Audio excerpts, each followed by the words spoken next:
warahmatullahi wabarakatuh. Untuk teman-teman semua di manapun berada. Jadi pada hari ini adalah hari pertama kita akan membuat podcast di Fakultas Hukum Universitas Indonesia Timur, dan alhamdulillah pada hari ini kita kedatangan tamu-tamu spesial untuk lebih kurangnya ke depan memberikan penjabaran, deskripsi dan gambaran-gambaran yang teman-teman butuhkan untuk melihat peluang pendidikan di perguruan tinggi. Bersama saya yang saya hormati Bapak Dr. Amir bin Pambu selaku Dekan Fakultas Hukum Universitas Indonesia Timur, ada Bapak Abdul Basir SHIMH selaku Wakil Dekan 1 Fakultas Hukum Universitas Indonesia Timur, dan yang paling tampan di antaranya ada Bapak Ambu Esa SHMH selaku Ketua Prodi. Selamat datang Bapak-Bapak. Kita akan menggali lebih jauh untuk Fakultas Hukum Universitas Indonesia Timur. Untuk yang pertama, saya mau ke Bapak Dr. Amir bin Pambu dulu selaku Dekan. Ini Bapak Dekan adalah memang yang pada dasarnya akan memberikan gambaran luas tentang Fakultas Hukum. Nah, ada beberapa poin yang akan mewakili teman-teman sekalian terkait apa sih sebenarnya yang harus kita ketahui tentang Fakultas Hukum ini. Nah, untuk itu kita ke Bapak Dekan dengan beberapa pertanyaan yang nanti beliau akan menjawab pertanyaan tersebut. Yang pertama adalah bagaimana sih Pak sejarah singkat berdirinya FHUIT ini? Ya, oke, makasih banyak. Makasih banyak. Saya hormati Pak Wakil Dekan 1, termasuk Dr. Prodi. Jadi bicara tentang Fakultas Hukum Universitas Indonesia Timur itu tidak lepas dari proses panjang ya. Alhamdulillah kebetulan saya alumni di Fakultas pertama Fakultas Hukum dari 2001. Ya, saya alumni pertama dari 2021 di Fakultas Hukum ini bersamaan dengan 22 prodi yang ada di FIT. 22 prodi ini salah satunya Fakultas Hukum terdiri dari tahun 2021. Dan satu keluarbiasaan menurut saya sebagai dosen Fakultas Hukum dan Dekan Fakultas Hukum. Fakultas Hukum ini adalah fakultas yang tidak pernah mendapatkan akreditasi di bawahnya B. Jadi kita sudah mengalami 3 kali tahapan akreditasi. Tahap pertama itu B, kedua B, alhamdulillah di 2019 ini kami dapat B lagi. Jadi itu berkat dorongan teman-teman, aktivitas teman-teman, dimana sehingga kami dipercayakan oleh negara menyelidiki untuk terakreditasi B. Dan insya Allah dengan kami punya harapan di depan, mungkin dengan adanya saya luar biasa di dalam pengurusan ini Pak Arif, bahwa pengurusan ini adalah semangat muda. Mulai dari Wakil Dekan 1 ini luar biasa. Al-Mukarram, Al-Ustadz, beliau juga Ketua Prodi, didukung oleh teman-teman, Pak Ari dan tim. Kita berharap bahwa 2024 kita mau menargetkan Fakultas Hukum ini itu bisa naik ke akreditasi A. Amin. Ini yang kita coba kita kerjakan sama-sama. Saya selalu optimis. Kenapa selalu saya optimis berkenan dengan proses ini dari BK? Karena saya lihat memang potensi dosen paling luar biasa, nanti digambarkan lagi kualifikasi dosennya kita. Dan terus terang kami tidak kalah dengan fakultas hukum yang di luar. Kami bertabur pembicara, bertabur saksi ahli, dan di mana-mana kami digunakan. Alhamdulillah saya biasa ya salah satu ikatan kontrak di Kementerian Lingkungan Hidup sebagai saksi ahli, itu menjadi kebanggaan buat teman-teman Fakultas Hukum. Nah, inilah sejarah singkat, dan saya ingat waktu saya jadi mahasiswa di 2001 saya masuk, di 2003 Fakultas Hukum dari aspek kemahasiswaan ini pernah mengalami suatu kejayaan yang luar biasa.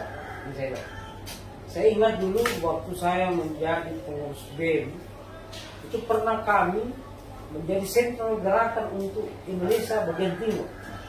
Jadi Fakultas Hukum UIT dan pada umumnya dan khusus Fakultas Hukum itu menjadi sentral gerakan untuk melakukan pergerakan untuk bagian Indonesia Timur, dan ternyata dipusatkan di UIT.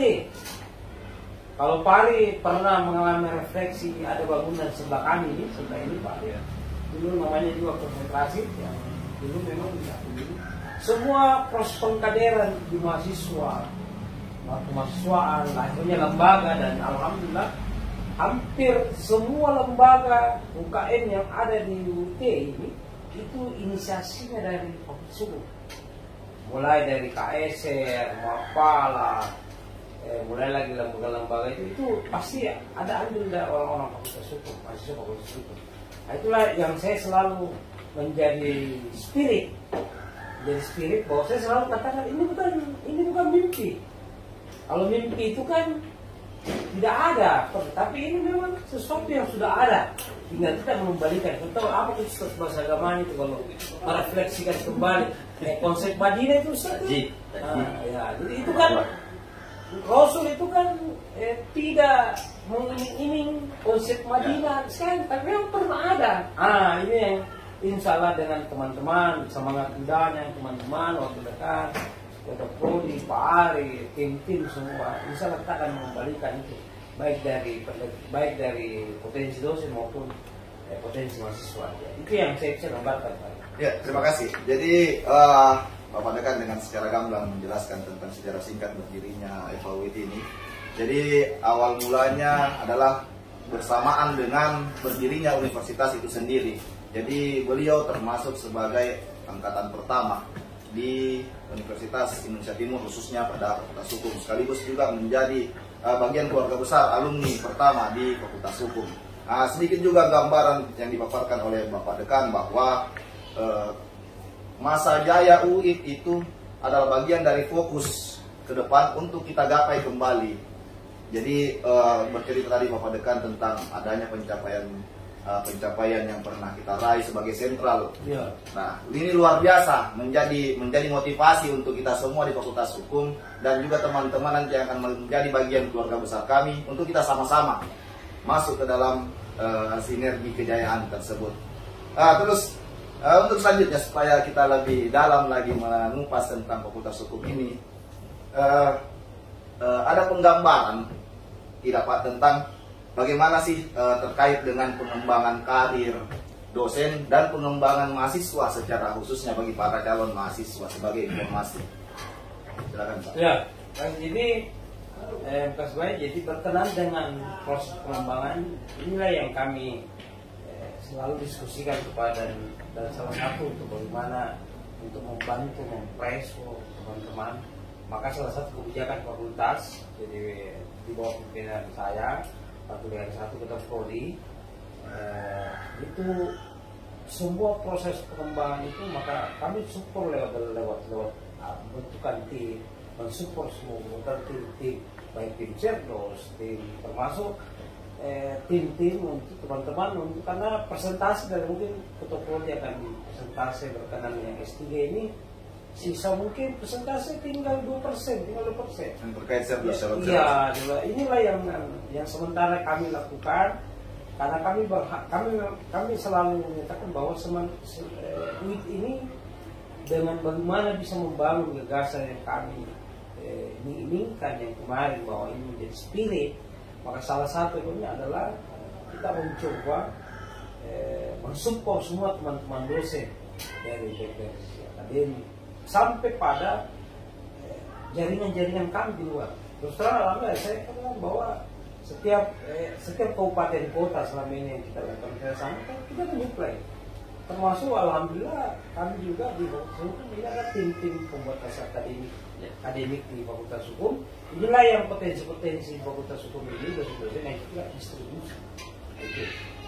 Berkenan dengan kemahasiswaan, saya selalu merefleksikan diri saya waktu alumni waktu saya alumni bahwa sebenarnya kalau kita menjadi sentral dulu, sentra pergerakan dan serta operasi, maka saya berharap teman-teman mahasiswa mungkin lewat WD1 dan Dr. Prodi ke depan mensupport teman-teman mahasiswa untuk membentukkan lembaga-lembaga, termasuk menghidupkan BEM, MPM, lembaga kajian dan apa. Karena kenapa perusahaan ini dalam rangka pengembangan potensi mahasiswa ke depan, dalam rangka menyikapi realitas setelah sarjana itu sangat besar membutuhkan. Itulah kenapa nanti Ketua Prodi akan banyak jelaskan bagaimana sih konsep Fakultas Hukum ini membangun konsep kampus merdeka, dalam rangka itu membangun semua, mensupport semua itu. Dan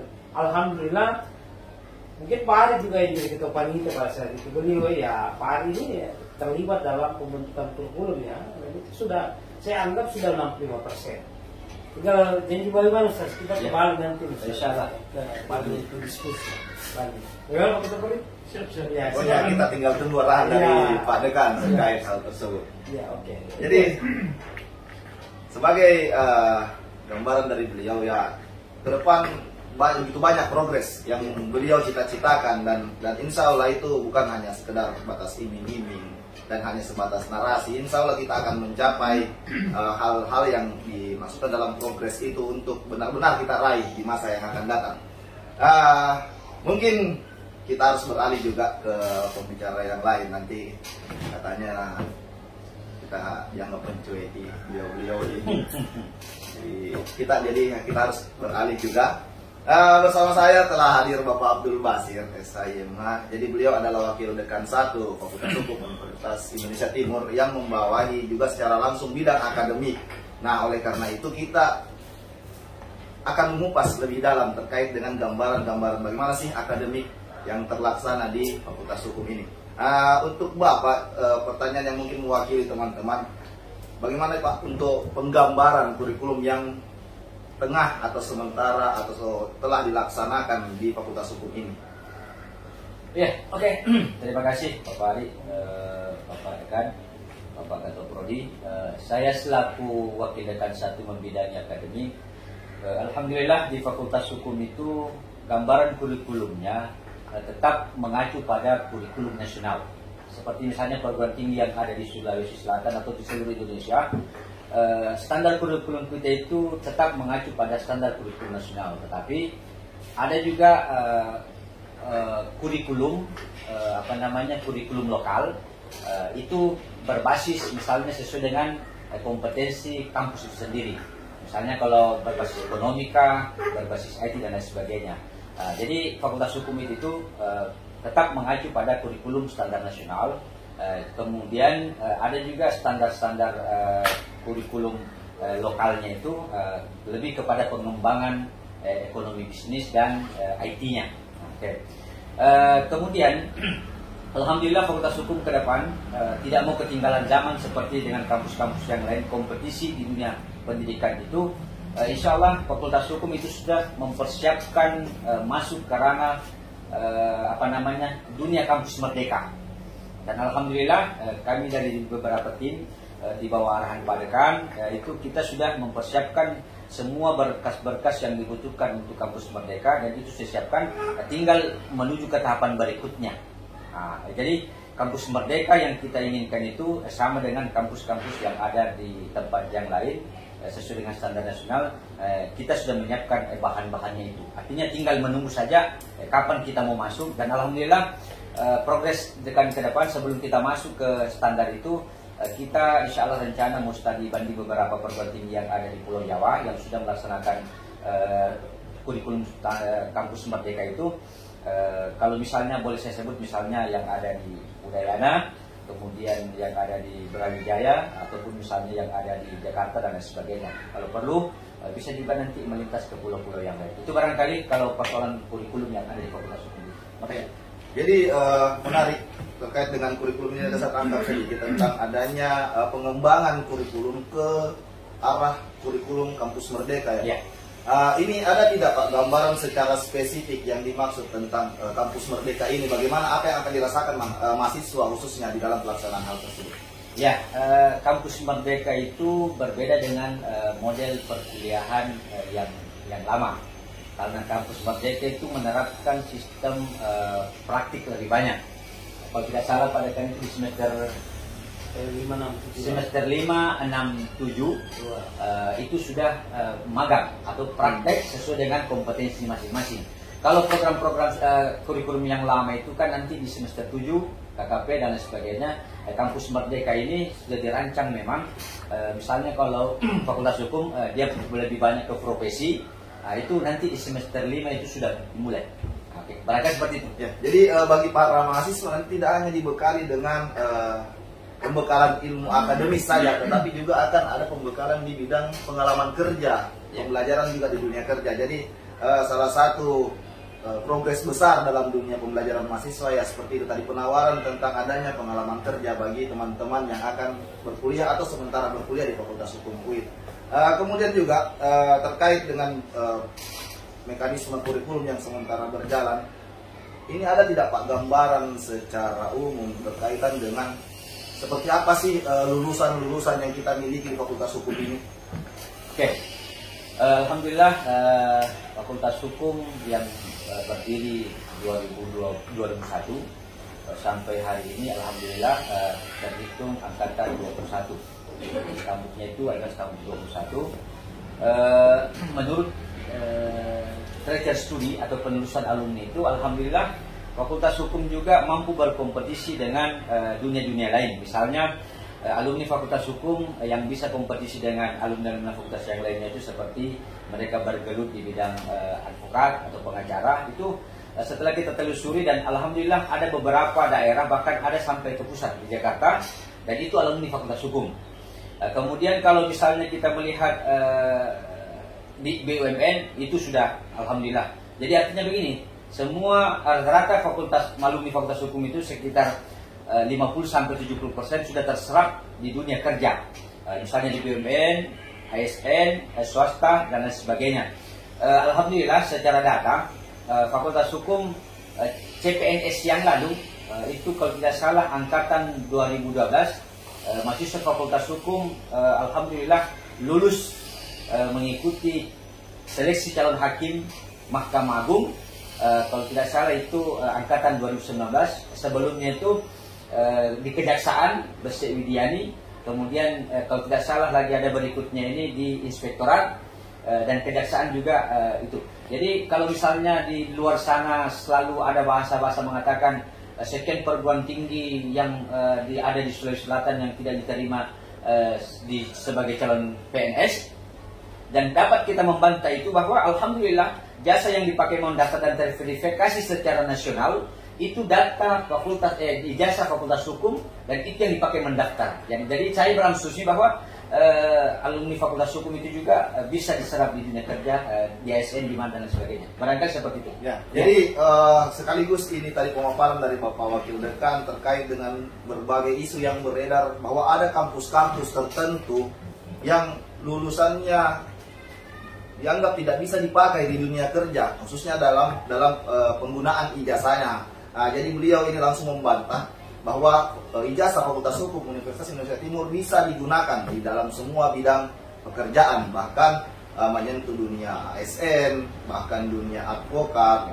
polisi, notaris, polisi, bisa digunakan. Jadi ini sebagai jaminan bahwa jangan ada kekhawatiran berkaitan dengan status ijazah dari Fakultas Hukum Universitas Indonesia Timur. Ya, ada tambahan lagi? Saya tambahkan gini, untuk mengetahui bahwa lulusan suatu perguruan tinggi itu diakui dan tidak diakui sebagai output dari perguruan tinggi itu, Fakultas Hukum alhamdulillah setara dengan perguruan tinggi yang lain persoalan pelaporan data misalnya. Alhamdulillah untuk saat ini, barangkali nanti Ketua Prodi bisa juga memaparkan atau menjelaskan tambahannya. Pengurusan KRS, Kartu Rencana Studi itu kita sudah memakai pola online. Siapapun mahasiswa dengan interval waktu yang diberikan itu, kalau sudah tertutup pelaporan KRS itu dia akan bisa lagi artinya kalau mereka tidak mengurus pada semester ini, otomatis nonaktif pada semester ini, dan pengaktifannya nanti berikutnya. Kalau misalnya diaktif 7, jadi nanti selesai teman-teman 8 dan baru menambahkan 7 semester. Dan intinya, begini yang saya sampaikan, untuk mengetahui bahwa mahasiswa itu terlapor secara data nasional, cukup membuka korlap masing-masing. Kalaupun data yang ada di situ sesuai dengan yang ia pegang, berarti itu sudah aman. Nah, yang menjadi tidak aman itu terkadang ijazah ada, tetapi tidak ada di pelaporan data. formal. Nah, itu yang menjadi persoalan. Dan alhamdulillah Fakultas Hukum UI sudah secara secara nasional mengikuti itu. Tinggal juga kalau kita mau mencari data mahasiswa apakah ini terdaftar atau tidak, siapapun bisa mengakses itu. Nah, tetapi dengan ada kata-kata passwordnya bisa diakses di mana-mana. Bukan hanya data di fakultas, tetapi di tempat lain, misalnya di mendaftar di kantor lain, coba mahasiswanya memperlihatkan apa passwordnya, dan dia sudah melihat di situ jejak akademiknya, berapa tahun dia ikuti perkuliahan, nilai-nilainya, bahkan tahun lulusnya sudah ada semua. Berarti setiap mahasiswa memiliki ya, akun. semua mahasiswa memiliki itu, termasuk juga dosen seperti itu. Ya, Oke. Jadi jaminan terkait dengan keberadaan teman-teman sebagai mahasiswa itu sudah tidak perlu diragukan lagi, karena otomatis tidak ada kesimpang siuran terhadap status teman-teman seperti kekhawatiran di luar sana bahwa ada mahasiswa yang tidak terdaftar dan segala macam ya Pak. Iya, ya. Jadi bahkan bukan hanya mahasiswa itu sendiri, keluarganya, orang tuanya juga bisa langsung mengetahui. Jadi segala hal yang berkaitan dengan pelaksanaan pendidikan teman-teman ini terjamin pelaksanaannya di Fakultas Hukum. Nah, supaya kita juga menyeimbangkan diskusi ini, karena di sebelah saya juga ada Bapak Ketua Prodi kita, dan ada pembicaraan yang terkait dengan bahwa ini sentral dari Fakultas Hukum ini ya Bapak Ketua Prodi ini. Jadi kita akan lebih menggali lagi. Bersama saya telah ada Bapak Ambu Esa SHMH selaku Ketua Prodi. Selamat siang Pak. Selamat siang. Sudah siap Bapak? Alhamdulillah Pak, saya berhadapan dengan beliau. Ini terkadang saya merasa pede karena cara mukanya mengenai muka saya. Alhamdulillah. Luar biasa. Jadi beliau ini adalah sentral dari pembahasan kita terkait dengan dunia perkuliahan yang ada di Fakultas Hukum. Jadi yang pertama dulu ini Pak, sebagai gambaran untuk teman-teman di luar sana adalah bagaimana sih gambaran pelaksanaan perkuliahan yang ada di Fakultas Hukum Universitas Indonesia Timur ini Pak? Nah, oke. Terima kasih banyak yang saya hormati Dekan Fakultas Hukum, Dr. Amirudin Parbo, Sarjana Hukum Magister Hukum, yang saya hormati Wakil Dekan 1 Fakultas Hukum, dan yang saya hormati kakak saya yang sekarang ini mendampingi saya luar biasa ketampannya. Wah, kakak saya. Alhamdulillah. Nah, lanjut perkuliahan, sangat menarik pertanyaan, yaitu perkuliahan di Fakultas Hukum. Nah, kebetulan kami di Fakultas Hukum Universitas Indonesia Timur itu memiliki dua kelas. Yang pertama kelas eksepsi, yang kedua kelas reguler. Ya. Nah, di mana kelas reguler itu kami membuka kuliah mulai dari hari Senin sampai dengan Kamis, dari jam 8 sampai dengan jam 16.30. Itu dari reguler. Nah, adapun kelas ekstensi yang namanya kelas ekstensi ini kelas kerja ya. Karena kelas kerja itu kan otomatis dia kerja mulai dari jam 8 sampai dengan jam 3, 4. Nah, kami memberikan kebijakan agar kelas kerja ini terakomodasi juga untuk mengikuti perkuliahan atau mengambil gelar juga mengikuti perkuliahan. Kami membuka kelas itu, kelas ekstensi mulai dari jam 16.30 sampai dengan jam 20.00. Dalam artian jam 5 sore, setengah 5 sore mulai sampai dengan jam 8 malam. Itu kita namakan kelas sore. Jadi ada kelas sore. Nah, terkait tadi tentang perkuliahan, tata cara perkuliahan, itu tadi yang sempat disampaikan oleh Wakil Dekan bahwa untuk mahasiswa, teman-teman mahasiswa yang sekarang kuliah di Fakultas Hukum Universitas Indonesia Timur, itu kemudian tidak ragu lagi untuk mengecek nilainya. Karena kenapa? Dia sudah bisa mengecek langsung nilainya di sistem SIMKA. Jadi dia tinggal membuka SIMKA, dan akun SIMKA itu sudah dibagikan ke mahasiswa masing-masing beserta dengan paspornya. Nah, begitu pula juga orang tua yang mau melihat mengawasi secara langsung anaknya yang sedang kuliah di Fakultas Hukum Universitas Indonesia Timur, silakan Bapak Ibu yang di rumah membuka SIMKA anak-anaknya masing-masing. Di situ sudah nampak jelas nilai-nilainya dengan aktivitasnya. Iya. Itu. Ya. Jadi gambarannya ini Pak. Jadi untuk teman-teman sebagai informasi dari Ketua Prodi ini menggambarkan bahwa Fakultas Hukum Universitas Indonesia Timur ini tidak hanya mewadahi teman-teman yang baru tamat SMA untuk melanjutkan studi ke perguruan tinggi, tapi juga memfasilitasi atau memberikan wadah kepada teman-teman yang sudah masuk dalam dunia kerja dan membutuhkan penyesuaian terhadap jadwal kosongnya untuk melaksanakan perkuliahan. Jadi Bapak Ketua Prodi tadi sudah sampaikan bahwa ada namanya kelas sore. Jadi tidak perlu hadir di jam yang sesuai dengan kayak reguler tadi yang jam pagi. Ya, mengikuti jadwal secara umum. Ya. Jadi secara umum kan pegawai itu kerja Pak ya, jadi Betul, jam iya. 8 sampai jam 4, nanti yang kelas sore bisa masuk. Bisa masuk. Terus nanti ini Pak yang terkait dengan perkuliahan sore ini, apakah bisa tidak yang tamatan SMA juga mengambil kelas sore tersebut walaupun dia tidak kerja misalnya?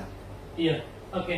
Jadi untuk kelas sore ini kami membuka siapa saja yang mau mengikuti perkuliahan kelas sore. Kelas sore tersebut. Karena semisal gini, bukan hanya orang yang kerja yang membutuhkan waktu di jam 8 sampai jam 4, tetapi biarpun orang yang tidak kerja, seumpama orang yang sibuk membantu orang tuanya, itu kan salah satu contoh, atau yang berkeluarga, ibu rumah tangga, yang gitu. Jadi ada memang khusus yang dibagikan kepada kelas sore ini, bahwa orang yang sibuk pada siang hari bisa mengambil kelas sore. Jadi benar-benar bisa dimanfaatkan jadwal tersebut untuk waktu luang. Cuman barangkali ada perbedaannya. Kalau kelas ekstensi dengan reguler itu berbeda jadwal perkuliahan, kemudian yang berbeda soal pembayarannya. Kalau reguler itu misalnya untuk sekarang Fakultas Hukum DPP-nya itu 1.950 itu per semester. Sementara ekstensi atau kelas kerja itu 1.950 DPP plus ditambah dengan ekstensi 500.000 itu per semester juga. Jadi ini juga yang harus dipahami. Biasanya ada mahasiswa ekstensi bertanya, kenapa saya berbeda dengan reguler? Itulah perbedaan yang secara mendasar. DPP-nya sama pembayarannya, cuman kelas ekstensi atau kelas kerja itu ditambah dengan 500.000, namanya dana ekstensi. Oke, barangkali itu seperti. Jadi selain perbedaan di jadwal, berbeda juga tentang syarat secara umumnya dalam status teman-teman sebagai mahasiswa. Materi kuliah sama, dosen materi kuliah sama, dosen sama. Oke. Jadi terkait dengan tadi pemaparan dari Bapak Wakil Dekan bahwa ada perbedaan biaya, nanti kami akan cantumkan di akhir video untuk bagaimana skema pembayaran perkuliahan di Fakultas Hukum Universitas Indonesia Timur. Nah baik, untuk selanjutnya kembali lagi kepada Bapak Ketua Prodi kita ini, bahwa sejauh mana Pak sekarang terkait dengan pengembangan kerjasama bidang program studi itu sendiri, apakah ada teknis kerjasama tertentu yang setelah Bapak siapkan untuk Fakultas Hukum? Nah, oke. Nah, untuk kerjasama di Fakultas Hukum, kami sudah membuka kerjasama atau membuat MOU kerjasama dengan beberapa instansi. Salah satu contoh PKPA. PKPA ini akan kami laksanakan itu akhir bulan ini, kalau bukan awal bulan 6. Itu kami akan laksanakan PKPA, pelatihan kepemudaan, itu kerjasama dengan Pradi, Kota Hasibuan. Nah sekarang kami juga melakukan penandatanganan kerjasama MOU itu kepada KY, Komisi Yudisial Penghubung. Itu. Selanjutnya kami juga melakukan kerjasama dengan kepolisian, kejaksaan, pengadilan negeri, dan beberapa instansi-instansi lain. Jadi ini kerjasamanya terkait dengan kerjasama perguruan tinggi. Entah nanti yang teman-teman yang telah mau menyelesaikan studi, mau mengambil kuliah kerja profesi itu sudah bisa masuk ke kepolisian, kejaksaan, dan pengadilan untuk kuliah kerja profesi. Ini juga berkenaan tadi Pak ya dengan penyampaian Pak Wakil Dekan bilang kampus merdeka. Jadi ada pembekalan secara materi pengalaman. Jadi semesternya ditambah. Kalau untuk yang lalu KKP itu hanya 2 bulan, tetapi kalau nanti yang kampus merdeka itu berapa semester? 3 semester minimal. Jadi dia lebih banyak ke prakteknya. Seperti itu. Tapi nanti ada nih skema nilai yang sama ada skema nilai yang kita berikan, cuman bukan lagi melalui perkuliahan tatap muka, tetapi diberikan ruang untuk mahasiswa itu sendiri terjun langsung ke dunia kerja. Misalnya kalau dia mau jadi pengacara, dia di kantor pengacara boleh. Jadi magangnya itu sudah terlalu lama. Kalau hanya KKP bisa saja 2 bulan baru membuat administrasi penomoran surat dan sebagainya sudah penarikan. Tapi kalau misalnya dia berada di posisi 3 bulan, saya kira sudah mapan itu, insya Allah outputnya luar biasa. Barangkali seperti itu. Jadi seperti itulah gambaran tentang bagaimana pelaksanaan perkuliahan di Fakultas Hukum. Jadi tidak semata-mata kita mengintenskan pembelajaran di bidang akademik semata, tapi juga membekali teman-teman mahasiswa di dalam persiapan menghadapi dunia kerja. Barangkali juga untuk pengembangan mahasiswa itu, alhamdulillah Fakultas Hukum sudah ada ruang forecast-nya. Sama yang kita pakai sekarang. Di sini juga nanti Fakultas Hukum akan mewadahi atau memberikan kesempatan kepada mahasiswa untuk pengembangan dirinya di ruang forecast ini sebagai ekstrakurikulernya.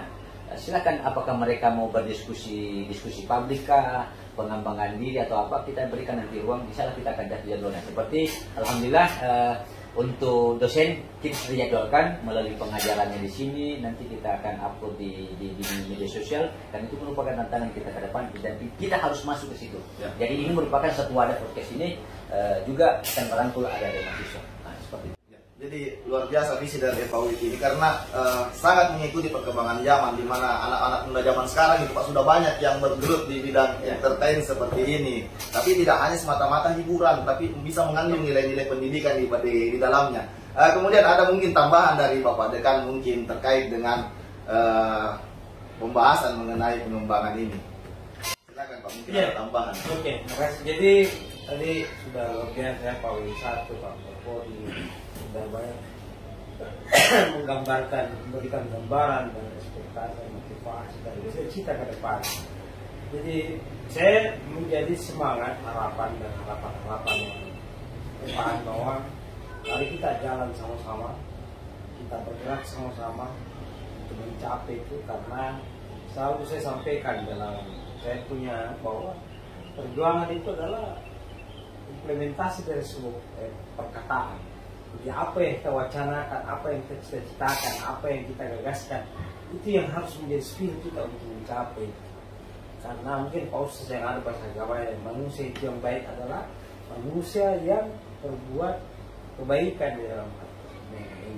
Jadi saya harap bahwa Fakultas Hukum ini menjadikan wadah untuk kebaikan. Artinya ini juga menjadi stigma ya, karena kenapa? Terus terang ada satu kelemahan di berbagai macam fakultas hukum yang ada di Indonesia, ada satu spirit yang hilang. Itu yang spirit. Selalu kita hanya selalu bicara tentang spirit materi. Saya berharap dengan kegiatan aktivitas yang kita lakukan ini ada spirit ibadah yang dilaksanakan, sehingga ada dua poin yang kita capai, poin duniawi dan poin akhirat. Nah, ini yang saya terus terang bahwa selalu berniat para teman-teman, mari kita bergerak jalan melaksanakan apa yang kita cita-citakan, menjadikan ibadah semuanya, masya Allah. Karena kenapa? Terus terang saya teringat dulu ada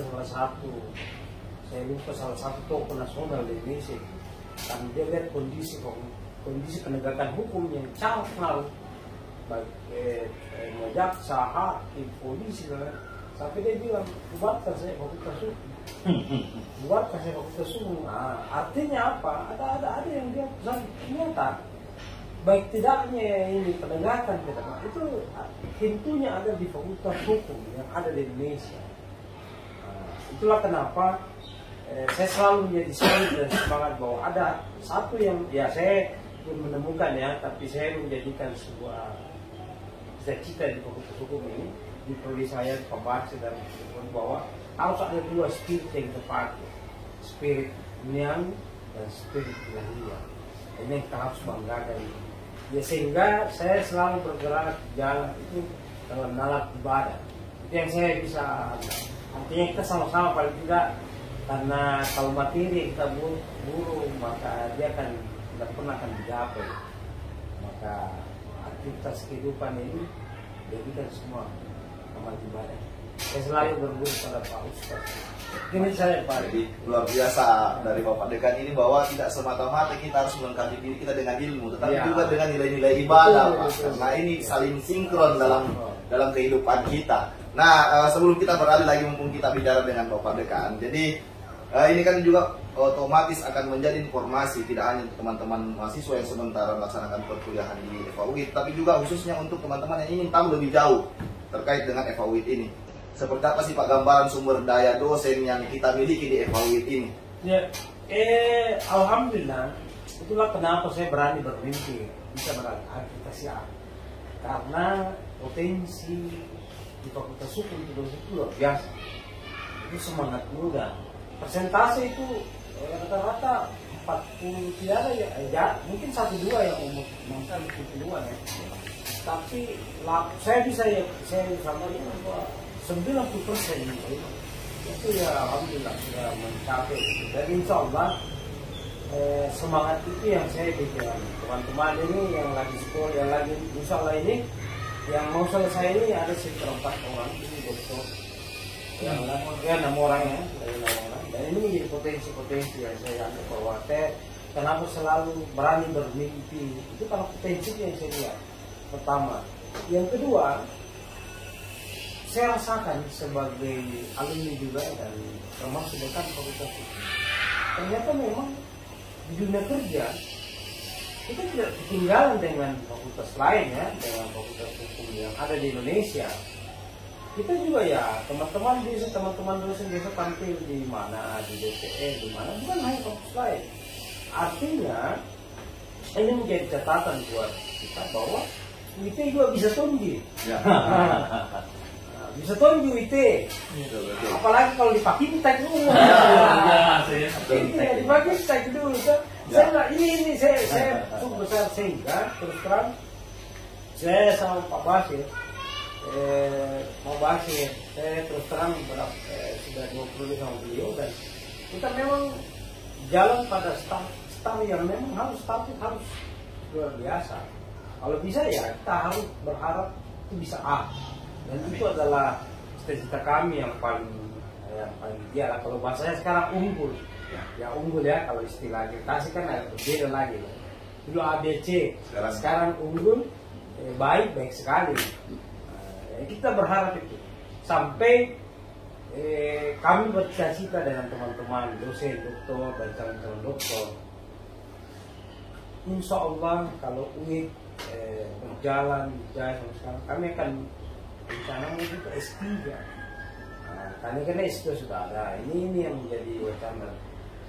Kenapa selalu saya sampaikan selalu yakin karena potensi itu ada.